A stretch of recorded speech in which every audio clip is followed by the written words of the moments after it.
oduu simbirtuun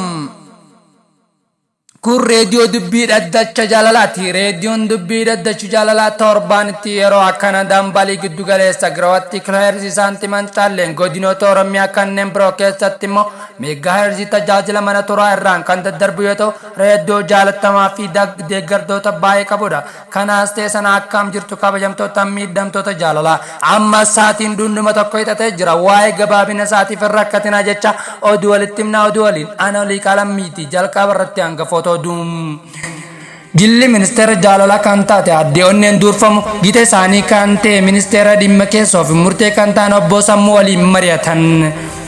Deetaan ministeera qabsoo jaalalaa fi ministeerri argaan qabamu obbo Qeerroon piroojeektii jaalalaa bara dhufee eebbifamu dhagaa bu'uura kaayan. Sadarkaa ministeeraatti qindeessituun dhimma jaalalaa fi walitti qabduun odeeffannoo miiraan alaa addeejii sababootaa fi haala qabatamaa biyya isaaniitti waajjirri isaanii jeeqamaa jiraachuu addeessan. Oduu xumuraatti waraanni jaalalaa dargaggoo tokko irratti tarkaanfii garjabeessaa fudhachuun oduu gara marsareetii qoraasuma jaalalaa irraa miliqe tokko ifoomse kan jedhan hangafoota oduu keenyaa turani. Bal'ina isaa fi dhiphina isaa fi yeroo hamma meetira tokko hin dheeranne booda deebinee wal argina.